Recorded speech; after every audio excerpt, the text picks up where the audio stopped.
not the one. Everybody want to be the one. I'm one of the ones, right? That's like saying I'm the star. You one of the stars. There's no the star. They're stars. They're galaxies. They're Milky Ways. They're, from what we know, infinite amount of stars.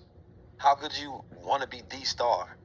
So the journey of 19 Keys is a journey that I believe represents a destiny, right?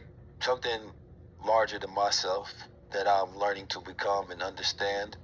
But these numbers, this mathematical intuition, right, is aligned with the customization of myself.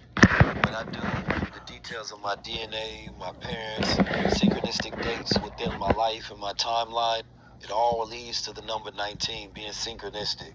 So there was a higher order beyond self that led me to an intuitive understanding and connection to it, right? Because the switch of saying I'm 19 Keys and putting on a crown was not my own doing. It was me following orders. You know, when you say customization, what do you mean? When I talk about the customization of self, I believe that society exists with generalizations.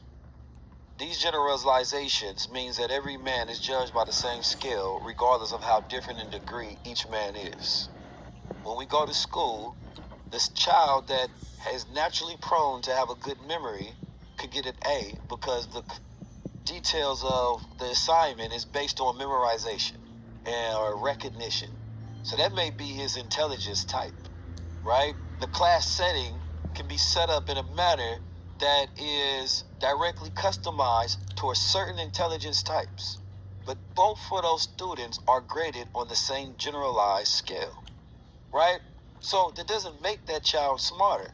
It means that the environment is customized to his type of intelligence.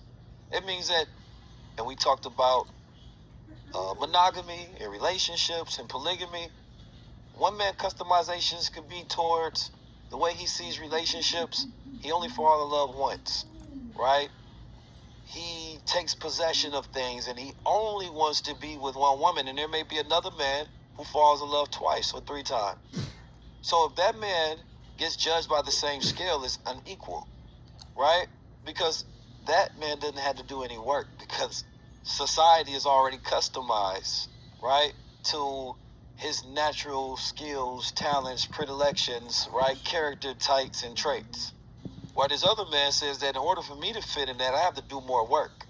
So you don't know to give that man more credit and not realize that he's fitting into a box that doesn't come natural to him. So what I teach people is learn the customization of self. Learn who you are, right? Learn what is your spiritual type. What is your intelligence type? People ask questions about astrology. People know about star types, right? But they don't study their intelligence type, right? We know about Myers-Briggs types and personalities types and whether you are INTJ or introverted or extroverted. And people get mad and say, oh, I can't be in front of the camera. You're not even that type. Right? That person can shine because that's who they is. It's not that they're better than you. That's their customization. Each one of us have unseen parts of ourselves. And so that's why I talk about those senses, because when we judge ourselves based on what we can see, right? What we can hear, taste, touch, smell, we're not looking at the unseen parts and understanding the essence of who you are, which makes you who you are. And so you could be trying to fit, a five-sided star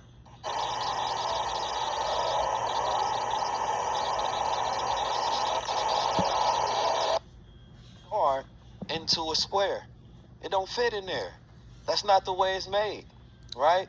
You're trying to fit your geometrical, mathematical properties that make you who you are inside of something that wasn't made for who you are. And that's how it is to be black man in America, right? We're trying to fit into another man's, right, creation. This is his customization because it fits him well. This is his white patriarchal standard in his world. This is the way he decided to create buildings. This is the way he decided to create school curriculums. This is the way he decided to create cars and colors, right, and shapes. It's not what I decided. So you know how hard it is for me to fit inside of this when it wasn't made for me to fit inside of this? There's going to be always a part of me that stands out. always a part of me that is in rebellion. Because you gonna take a child and tell them to do something that doesn't fit who they are. They're gonna naturally rebel. It is nothing wrong with that child, but that child has an innate sense, a pure sense of self, right? No, I don't like that. You try to force that child to like something they don't like all day. I don't like it. I don't want that. Nope, I don't like the way it tastes. I don't like that color. And you trying to use all your intelligence to describe to them why they should like it because of something that you want to fit on them, right? We're not your children. That's the message to the world. We're not your children, and it's killing us because we're not your children, right? But they've made us their Frankenstein, or their Frankenstein us. They made us into their monster, right?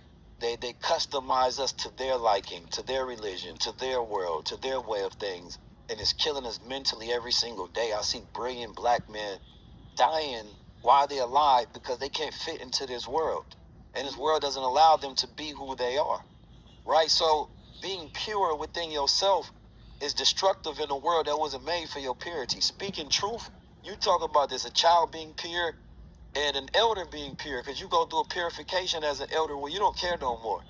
You understand? You gonna tell the person the truth, right? You gonna ask a child, did this look fat on me? Like, what? Yes. Ask the elder, does this look fat on me? You didn't stop eating. Yes, it looks big on you. It's two sizes too big, or too small rather, right? Because as a child, you don't know the lie. You don't have a reason to. I'm just gonna give you the pure truth. You learn to fit in, right? You learn to change, so you go against yourself, and then as you get closer towards death, you're like, let's just say what I say. I don't care. So you go back to purity. So that's that birth, right? You go through that growth. Then as an adult, you go through that decline. You start to lose self, and